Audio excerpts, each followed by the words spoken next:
आज हम properties of lanthanides and actinides पढ़ेंगे। इनकी खास प्रॉपर्टीज़ होती हैं। एक तो इनकी मैग्नेटिक प्रॉपर्टीज़ हैं, एक लेंथेनाइड कॉन्ट्रैक्शन है और एक इनका कॉम्प्लेक्स फॉर्मेशन है। बाकी अपन आगे भी पढ़ते रहेंगे। तो ये सबसे पहले हम इनकी मैग्नेटिक प्रॉपर्टीज़ के बारे में पढ़ेंगे। मैग्नेटिक प्रॉपर्टीज़, मैग्नेटिक मोमेंट दो कारणों के कारण होता है, स्पिन मोशन और इलेक्ट्रॉन्स का ऑर्बिटल मोशन।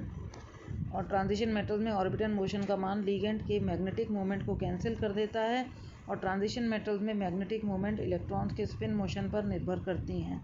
तो mu is equal to n+2, जहाँ n बराबर क्या है, number of electrons.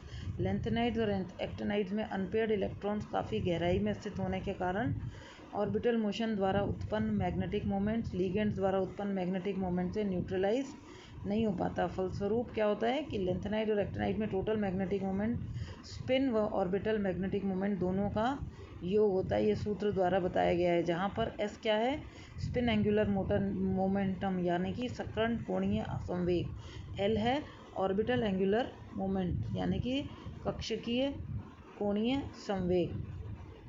Russell Sander ने एक अन्य क्वांटम नंबर J दिया था जो कि LS कपलिंग को दर्शाता है। Mu is equal to G√LJ+1, जहाँ G क्या है, लैंडे स्प्लिटिंग फैक्टर है। नेक्स्ट स्लाइड पर हम आते हैं। मैग्नेटिक मोमेंट का क्रम इस प्रकार से है।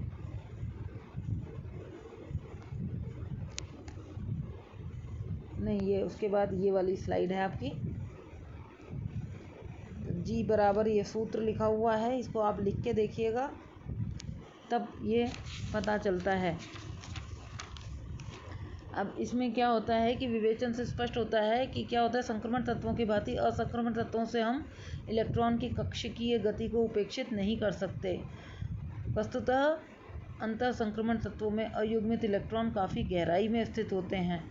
लेंथेनाइड में अयुग्मित इलेक्ट्रॉन 4f कक्षकों में विद्यमान होते हैं, जो कि 5d 6x 6p कक्षकों द्वारा ढके रहते हैं। अतः इन 4f इलेक्ट्रॉन्स की कक्षकीय गति के कारण उत्पन्न चुंबकीय आघूर्ण लिगैंडों में इलेक्ट्रॉनिक प्रभाव द्वारा उत्पन्न चुंबकीय आघूर्ण द्वारा उदासीन नहीं हो पाता। फलतः हम इलेक्ट्रॉनों की चक्रण गति के साथ साथ कक्षीय गति द्वारा उत्पन्न चुंबकीय आघूर्ण को भी ध्यान रखना पड़ेगा।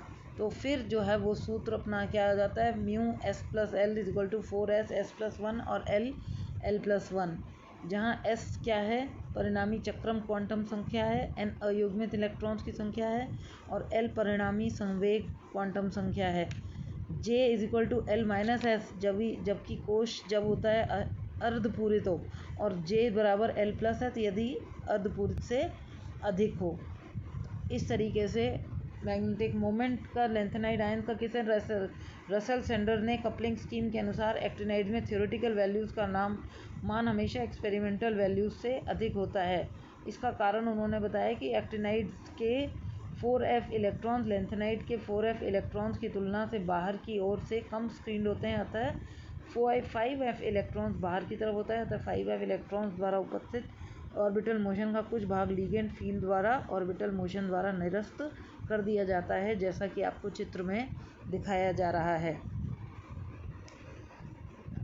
मैग्नेटिक मोमेंट का क्रम ये आपको इसके अंदर दिखा रखा है। अब हम आते हैं कॉम्प्लेक्स फॉर्मेशन की स्थिति पे। कॉम्प्लेक्स फॉर्मेशन की स्थिति में क्या होता है कि लेंथेनाइड में कॉम्प्लेक्स बनाने की प्रवृत्ति कम होती है, क्योंकि लेंथेनाइड +3 आयंस का आकार सामान्य आवेशित ट्रांजिशन मेटल आयन से बड़ा होता है। लेंथेनाइड हार्ड बेस के साथ कॉम्प्लेक्स बनाते हैं। हार्ड बेस किसे कहते हैं वैसे? ये बेस जो डोनर एटम की पोलराइजेबिलिटी कम व इलेक्ट्रोनेगेटिविटी हायर होती है जिनकी, और जिन विशिष्ट लिगेंड्स के लिए लेंथेनाइड में कॉम्प्लेक्स फॉर्मेशन की प्रवृत्ति चार्ज बढ़ाने पर बढ़ती है। ये मेथड दे रखा है, आपका तरीका दे रखा है। लेंथेनाइड +2 सबसे कम, लेंथेनाइड +3 में ज़्यादा होती है और लेंथेनाइड +4 में उससे भी ज़्यादा होती है। यदि लिगेंड सेम हो तो लेंथेनाइड पर चार्ज भी सेम हो तो कॉम्प्लेक्स बनाने की प्रवृत्ति लैंथेनम से ल्यूटीशियम तक बढ़ती है, क्योंकि ये आपका रीज़न वाई में क्वेश्चन आता है, क्योंकि लैंथेनम से ल्यूटीनियम तक का आकार जो है वो घटता जाता है। ये तो हुई कॉम्प्लेक्स फॉर्मेशन की बात। उसके बाद हम आते हैं नेक्स्ट स्लाइड पर।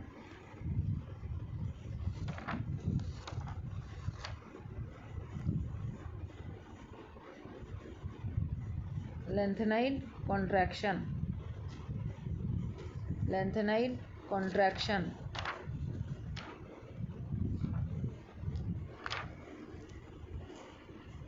Lanthanide and actinide contraction. अब कॉन्ट्रैक्शन से क्या होता है? संकुचन। लैंथेनाइड तत्वों सीरियम से लेकर ल्यूटीनियम तक क्या रहता है? ये परमाणु क्रमांक बढ़ने के साथ साथ इनके नाभिकीय आवेश में इकाई की वृद्धि होती है तथा इनके साथ प्रत्येक तत्व में इलेक्ट्रॉन संख्या भी 1 की वृद्धि होती है, परंतु ये इलेक्ट्रॉन अंतिम कोश में प्रवेश करके अंतिम कोश से 2 कोश पूर्व 4f उपकोश में प्रवेशित करते हैं। इसके अतिरिक्त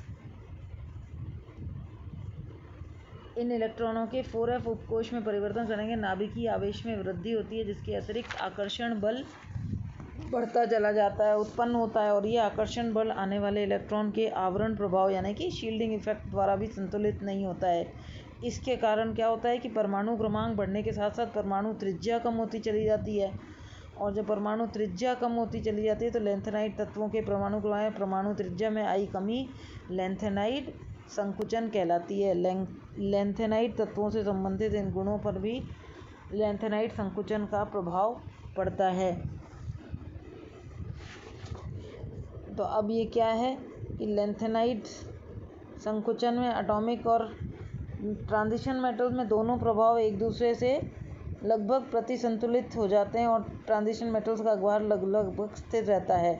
लैंथेनाइड और एक्टिनाइड में एटॉमिक नंबर बढ़ने पर क्या होता है कि नाभिकीय आवेश बढ़ता है। ये बढ़ा हुआ आवेश बाह्यतम इलेक्ट्रॉन्स को अधिक आकर्षण बल से आकर्षित करता है, क्योंकि ट्रांजिशन मेटल्स की तुलना में बाह्यतम इलेक्ट्रॉन्स 4f तथा 5f इलेक्ट्रॉन्स द्वारा कम शील्डेड रहते हैं। इनका क्या कारण है कि 4f और 5f सबशेल की पेनिट्रेशन पावर यानी कि भेदन क्षमता अधिक होती है और ये सबशेल नाभिक की तरफ अधिक धंसे रहते हैं, जिससे बाह्यतम इलेक्ट्रॉन्स पर प्रतिकर्षण नहीं पहुंचता है। फलस्वरूप नाभिक का आकर्षण प्रभाव ट्रांजिशन मेटल्स की तुलना में लैंथेनाइड और एक्टिनाइड में अधिकतम तत्व अधिक पड़ता है, जिससे लैंथेनाइड और एक्टिनाइड्स का आकार एटॉमिक नंबर बढ़ने पर लगातार घटते हैं। इसको यह जो कमी होती है, आकार में जो कमी आती है, इसको हम लैंथेनाइड एक्टिनाइड कॉन्ट्रैक्शन कहते हैं।